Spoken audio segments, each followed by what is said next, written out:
Selamat pagi murid-murid. Hari ini kita akan belajar tentang teknik menulis karangan jenis fakta. Ah, tapi sebelum itu kita tengok dulu bentuk-bentuk karangan. Oke, seperti yang kamu nampak sekarang, ah, karangan kita terbahagi kepada dua bentuk, yaitu karangan tidak berformat nih dan karangan berformat. Oke, dalam karangan tidak berformat ataupun juga dipanggil sebagai bebas dan tidak terikat, dia hanya terikat kepada 6 perenggan sahaja ataupun 6 perenggan standar 6 perenggan. Oke, yaitu jenis karangan tersebut ialah jenis fakta, keperihalan, cerita, perbincangan, autobiografi, dan peribahasa. Oke, sementara yang karangan berformat pula ini ialah terikat kepada cara-cara ataupun format karangan tersebut. Masing-masing ada cara menulis. Oke, contohnya surat kiriman rasmi, surat kiriman tidak rasmi, dialog, wawancara ataupun temu ramah. Ini ya, dialog, wawancara ataupun temu ramah, syarahan, ucapan, perbahasan, berita, laporan, dan catatan.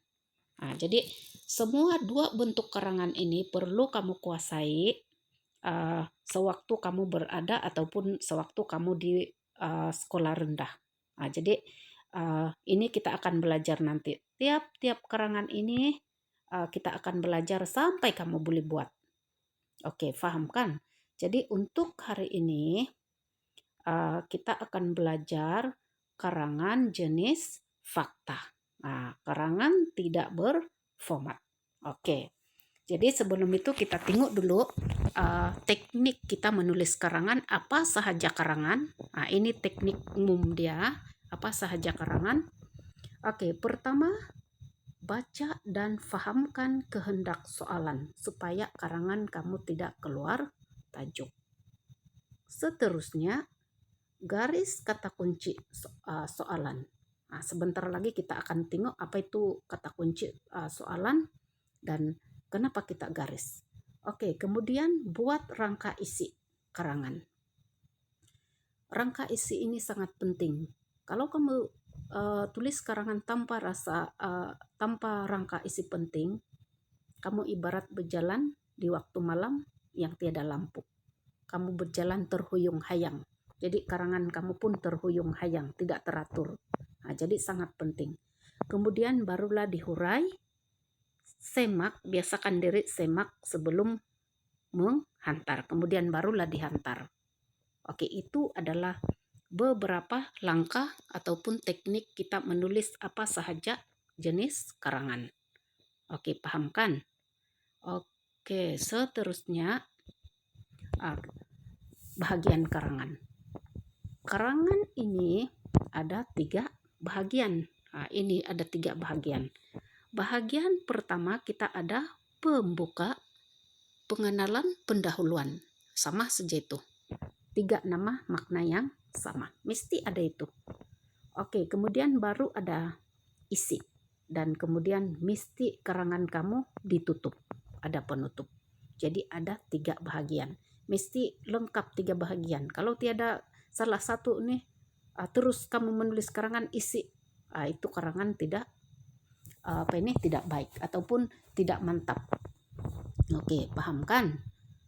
Nah, sekarang kita tengok ini lagi. Nah, hari ini sudah Cikgu katakan tadi kita akan belajar menulis karangan jenis fakta.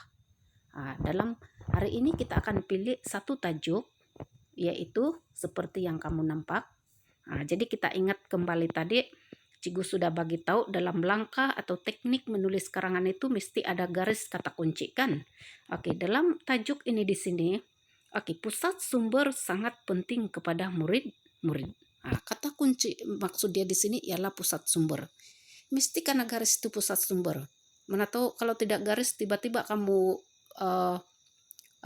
buat karangan selain daripada pusat sumber, jadi ini perlu karena garis.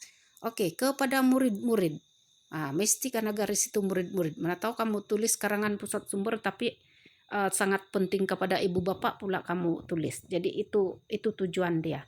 Kemudian tulis karangan tentang kebaikan pusat sumber. Ada 3 kata kunci utama di sini. Jadi bila kita membaca ini tajuk sebelum kita mengarang, kalau kita nampak ini ada perkataan yang digaris, secara langsung bila kita tengok saja kan kita punya pikiran tertumpu ataupun mata kita tertumpu kepada 3 bahagian yang digaris. Jadi itu menolong kamu supaya karangan kamu itu tidak keluar tajuk. Paling bahaya ini karangan nih kalau keluar tajuk. Secantik manapun karangan kamu kamu akan layak dapat 5 marka sahaja sebab dia keluar tajuk, tidak menjawab soalan. Oke, paham kan? Itulah yang digaris tadi. Kemudian kita tengok ini. Ini dia isi penting. Kalau di sekolah, kalau bersemuka ini kita bincang sama-sama mencari isi penting, tapi sebab kita tidak bersemuka, jadi cikgu sediakan sahajalah isi penting. Oke, berdasarkan karangan tadi, ini ialah isi penting dia. Yang betul ataupun yang sesuai. Yang pertama kita ada rangka karangan, mesti ada pendahuluan. Jadi pendahuluan ini kita tengok sini macam mana kita menghurai, mesti ada definisi ataupun huraian tajuk. Sebentar lagi kita akan tengok apa itu definisi dan apa itu huraian tajuk. Oke, kemudian mesti ada 4 isi penting standard. Kalau kamu dapat 5, 6 pun boleh, tapi nanti masa tidak cukup. Jadi kalau UPSR ataupun kalau tahun 6, yang standard dia yang paling ngam itu kamu mesti berjaya mencari 4 isi penting yang di sini. Oke, kemudian mesti ada penutup. Dan penutup itu berbentuk tajuk ataupun kesimpulan tajuk ataupun pengajaran. Jadi itu pun kita akan tengok macam mana kita menghurai ataupun menghasilkan satu penutup yang mantap. Begitu juga dengan pendahuluan, isi macam mana kita menghurai satu yang mantap. Oke, paham kan? Sekarang kita tengok lagi seterusnya. Ini tadi isi penting. Sekarang kita akan tengok macam mana kita menghasilkan satu pembuka. Teknik menghurai pendahuluan. Ataupun pembuka tadi sama kan, pembuka ataupun pengenalan. Oke, ini pendahuluan, pembuka ataupun pengenalan sama. Oke, macam mana kita menghasilkan pendahuluan atau pembuka yang paling mantul, paling mantap ini? Kita mesti mau tahu nih, dalam huraian pembuka kamu mesti membayangkan ataupun mesti menerangkan tentang definisi tajuk dan huraian tajuk seperti yang kamu nampak. Coba kita tengok apakah maksud definisi tajuk dengan huraian tajuk. Oke, kita baca. Pusat sumber merupakan gedung ilmu. Tajuk utama kita kan ialah berkaitan pusat sumber. Jadi dia kasih tahu lah definisi apa itu pusat sumber. Jadi itu maksud dia itu definisi tajuk. Pusat sumber merupakan gedung ilmu. Kemudian huraian tajuk pula dia balik kepada tajuk tadi. Banyak kebaikan pusat sumber kepada murid-murid. Dia ikut tajuk saja. Oke, tersilap tadi. Oke, dia ikut tajuk saja. Balik kepada tajuk. Oke, kemudian boleh paham sudah kan macam mana kita menghasilkan pembuka. Oke, kita tengok lagi. Ini teknik. Yang ini pula ialah teknik menghurai isi penting. Oke, dalam teknik menghurai isi penting, dalam isi huraian kamu itu, dalam huraian kamu, mesti itu isi kena nyatakan balik. Isi kasih nyatakan balik di dalam huraian kamu. Mau kasih tegas dia. Kemudian dalam huraian kamu itu mesti boleh menjawab, seolah-olah menjawab mengapa dan kenapa kamu cakap begitu. Nah, kita akan tengok selepas ini ya. Oke, kemudian di samping itu dalam huraian kamu itu dia membayangkan atau mesti menyatakan kesan ataupun contoh. Kesan ataupun contoh. Kita akan tengok apa maksud dia. Kemudian kadang-kadang dalam 2, 3 antara 4 perenggan itu mesti ada 1 atau 2 yang ada ungkapan, barulah kamu punya karangan itu mantap. Ungkapan peribahasa. Kalau tiada pun apa boleh buatlah kan, tapi kalau ada lagi mantap. Boleh paham kan? Sekarang kita tengok tadi kita belajar macam mana menghurai pembukaan. Jadi sekarang ini kita tengok isi pula. Tempat menimba ilmu.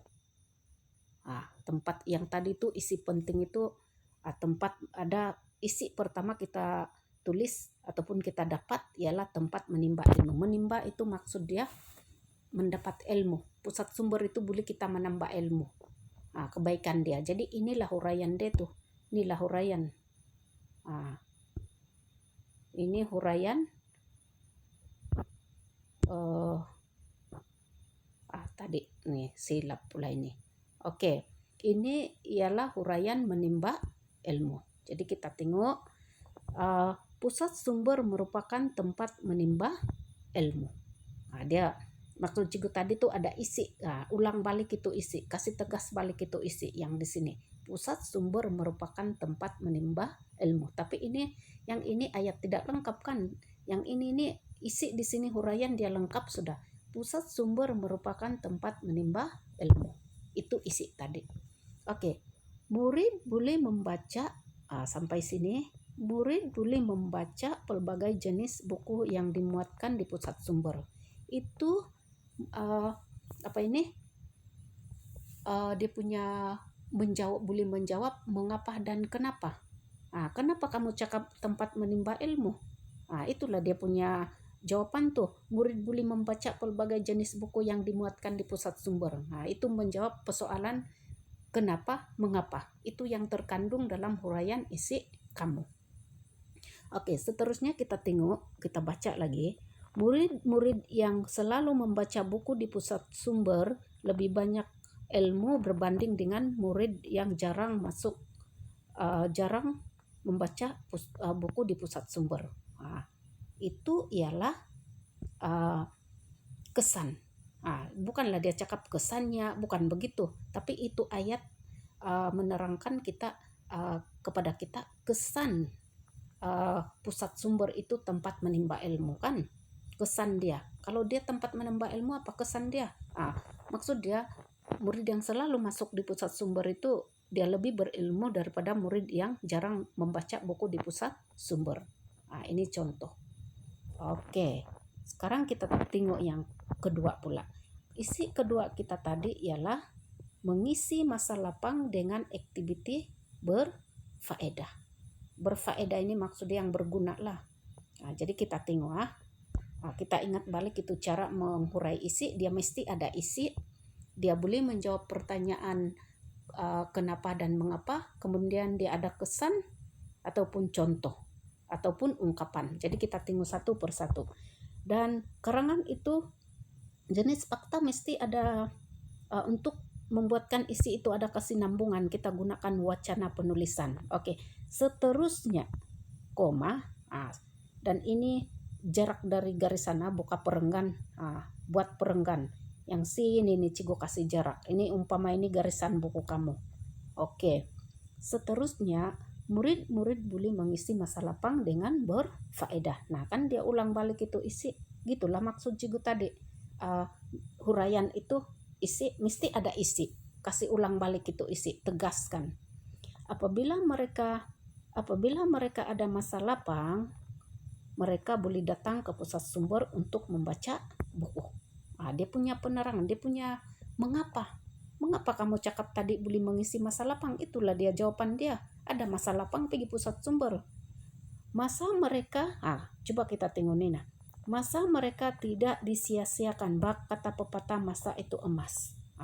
Itu dia punya kesan. Tapi dia tidak cakap kesan kan, tapi kesan. Kalau mereka masuk di pusat sumber, masa mereka itu tidak disia-siakan. Bakat kata pepatah, masa itu emas. Nah, ada ungkapan sudah. Ini secara langsung murid terhindar daripada aktiviti negatif seperti penagihan dada, melepak, dan merokok. Ini pun kesan juga ini. Kesan. Dia punya kesan ataupun contoh. Kesan daripada mengisi masa lapang dengan aktiviti berfaedah. Terhindar daripada aktiviti negatif itu yang tidak baik lah. Jadi ingat balik sekali lagi Cikgu nyatakan huraian isi, kamu mesti ada isi kasih tulis balik itu isi, dia ada menjawab persoalan mengapa dan kenapa, kemudian dia ada kesan, boleh paham. Oke, sekarang kita tengok lagi isi yang ketiga kita pilih tadi ialah boleh mendisiplinkan diri. Ini boleh mendisiplinkan diri, Jadi ingat balik, dalam huraian dia ada isi kan. Oke. Selain itu, ini perenggan, ini perenggan. Selain itu, wacana penulisan, kita ulang balik. Selain itu, wacana penulisan, pusat sumber juga boleh mendisiplinkan diri. Nah, dia ulang balik itu di atas, dia kasih tegas. Banyak peraturan yang dipatuhi oleh murid-murid semasa masuk di pusat sumber. Itu dia punya mengapa. Mengapa kamu cakap mendisiplinkan diri? Sebab banyak peraturan yang dipatuhi oleh murid-murid semasa masuk di pusat sumber kan. Itu dia menjawab, kenapa? Kenapa kamu cakap boleh mendisiplinkan diri? Itulah itu. Oke. Kemudian contoh dia bagi. Ini dia bagi contoh. Contohnya menjaga kebersihan, tidak boleh berbuat bising dan menyimpan buku semula di rak yang betul selepas siap membaca. Ataupun selesai membaca. Selepas siap membaca. Kalau sudah siap tuh simpan di rak. Itu peraturan di rak yang betul. Jadi itu dia punya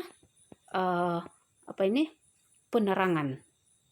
Peraturan ini dapat dipupuk dalam diri murid-murid. Oleh itu murid-murid lebih berdisiplin. Itu dia punya kesan kan. Yang ini dia punya contoh. Dia ada contoh, dia ada kesan. Ini. Jadi murid-murid itu dia menguatkan itu.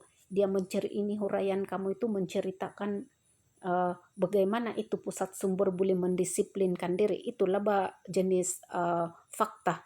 Mesti kalau kamu cakap mendisiplinkan diri, terangkan sejelasnya bagi alasan kenapa kamu cakap pusat sumber boleh mendisiplinkan diri. Itulah cara kita menulis karangan. Paham kan? Oke, jadi isi yang terakhir. Sebab dia punya standard. Cikgu cakap tadi ada 4 kan. Kalau kamu 4 isi penting. Menjimatkan uang. Tahu kan menjimatkan uang? Tidak bersikap membazir atau tidak boros, tidak ialah menjimatkan uang. Coba kita tengok pula cerita kalau pusat sumber ini boleh menjimatkan uang. Jadi mesti ada isi, cikgu cakap tadi. Di samping itu, koma, ini perenggan, koma, mesti ada koma selepas wacana penulisan. Pusat sumber juga boleh menjimatkan uang. Dia ulang ini di atas ini, dia ulang tapi dia buat ayat yang lengkap. Itu maksud cikgu huraian ada isi. Ada isi yang kamu buat dalam rangka isi kamu. Tapi ini kalau dalam karangan lengkap tidak payahlah tulis Nina kan. Itu rangka saja. Ini sebagai contoh cikgu bagi di sini. Oke, ini karena pusat sumber membenarkan murid-murid meminjam buku-buku secara percuma. Ini dia punya menjawab kenapa, mengapa, dan apa. Kenapa kamu cakap menjimatkan uang? Itu mesti dia jawab. Situasi ini dapat mengurangkan perbelanjaan murid untuk membeli buku, khususnya buku rujukan paling 3 ayat saja. Ini dia punya kesan. Barulah karangan kamu itu mantap. Ada isi, ada dia punya menjawab persoalan apa dan mengapa, kemudian dia ada kesan. Itu huraian kamu. Oke. Kita tengok balik penutup dia. Cikgu sudah cakap tadi, kalau penutup ini mesti ada dia punya kesimpulan atau pengajaran kan? Oke, buka perenggan sini, ini garisan buku kamu. konklusinya, koma, itu wacana juga itu, wacana untuk penutup. Jadi mesti ada koma. Cigu sengaja guna itu konklusinya, sebab kalau karangan kamu menggunakan perkataan yang jarang digunakan, kamu dapat markah, sebab pemeriksa anggap kamu itu luas kosa kata. Pandailah itu begitu kan. Konklusinya maksudnya kesimpulan. Konklusinya, koma, jelaslah di sini banyak kebaikan pusat sumber kepada murid-murid. Dia buat kesimpulan, balik kepada tajuk yang tadi. Balik kepada tajuk yang tadi, buat kesimpulan. Kemudian untuk menghasilkan penutup mesti 2 ayat, paling mantaplah 2 ayat. Ada murid yang buat 1 pun boleh diterima, tapi lagi bagus kalau kita buat 2 ayat. Senang saja kita ingat ini. Mesti ada pengajaran dia, mesti ada pengajaran, mesti ada ini tadi, kemudian ini pengajaran. Oke, justru itu, koma, kita mestilah rajin membaca buku di pusat sumber. Dia ada pengajaran ataupun nilai murni. Dia ada pengajaran ataupun nilai murni. Sambung itu saja cukuplah, itu penutup 2 ayat. Jadi terbentuklah satu karangan yang lengkap. Boleh kan? Oke. Sebelum kita akhiri, kita tengok balik yang cara menghurai karangan ataupun isi, sebab cigu rasa barangkali ada lagi yang tidak paham nih. Oke, ini yang paling, yang pembuka tadi itu sudah kan ini. Kalau pembuka itu dia ada definisi dan huraian tajuk. Ini. Kemudian pusat sumber merupakan gedung ilmu, banyak kebaikan pusat sumber kepada murid-murid. Oke, kita tengok balik.